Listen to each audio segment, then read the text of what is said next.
Frankenstein is also a highly political text, and it's about ideology and the effects of ideology on people and the effects of political organization on people.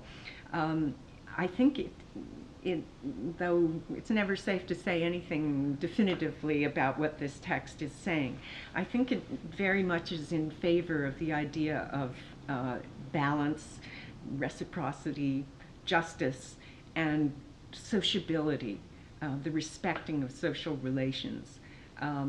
Those are, I think, principles that are sort of unmistakably valued in this text. And we get this really quite extraordinary statement sort of in the middle of nowhere coming out of Frankenstein's mouth as he sort of describes another of the lessons that he learned to Walton. He says, if the study to which you apply yourself has a tendency to weaken your affections and to destroy your taste for those simple pleasures in which no alloy can possibly mix, then that study is certainly unlawful. That is to say, not befitting the human mind. If this rule were always observed, if no man allowed any pursuit whatsoever to interfere with the tranquility of his domestic affections, Greece had not been enslaved, Caesar would have spared his country, America would have been discovered more gradually, and the empires of Mexico and Peru had not been destroyed. In other words, the great wars and disasters of world history would not have taken place if people gave due attention to domestic affection. Now, this sounds like the kind of thing that people used to say if women controlled the world, there would be no wars and there would be no,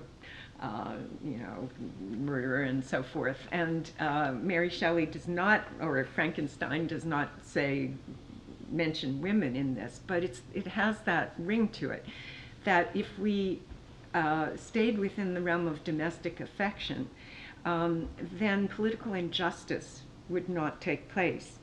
And we go back to the idea of Caliban as the outsider here. One of the injustices of world history is to create individuals and races who are considered to be inferior, outcast types, and to treat them with prejudice and cruelty. And another play of Shakespeare's is relevant here, The Merchant of Venice, where Shylock, in one of his most important soliloquies, says, am I not a man? Do I not bleed if you hurt me? And so on. And in the same way, the monster makes the same plea to his maker. I am a person of, or a being of sensibility, and I deserve to be treated with justice.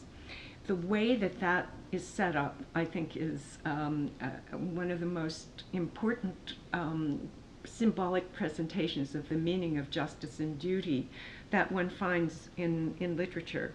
The monster says, I am thy creature, and I will be even mild and docile to my natural lord and king. So notice that he sets this up in terms of political organization with ruler, Frankenstein as ruler, and himself as creature, that is to say, as ruled, as subject. I will do that, I will be docile, if thou wilt also perform thy part. So to be a ruler implies a duty in return, the which thou owest me. There are obligations. O Frankenstein, be not equitable to every other, and trample upon me alone, to whom thy justice and even thy clemency and affection is most due. Don't be just to everyone else but me, when I am the one who most deserves and is owed justice from you because you made me. Remember that I am thy creature. I ought to be thy Adam. And here the analogy to the creation of Adam by God, and therefore paradise lost in the justification of the ways of God to man, sort of comes up in the story. But I am rather the fallen angel, Satan, whom thou drivest from joy for no misdeed. Everywhere I see bliss, from which I alone am irrevocably excluded. I was benevolent and good. Misery made me a fiend. Make me happy, and I shall again be virtuous. So this could be, as the statement of anybody who proposes a kind of liberal social agenda. That is to say, there are criminals because they are unfortunate and do not have the same advantages that other people have. People hurt each other because they have been hurt. It's a vision of justice that comes out of the idea of reciprocity in one's own upbringing, and hence the importance so much of education and familial love. There are many characters in the text, among them Justine and the De Lacy family, who suffer injustice from the courts because the courts are very imperfect organizations for the meting out of justice.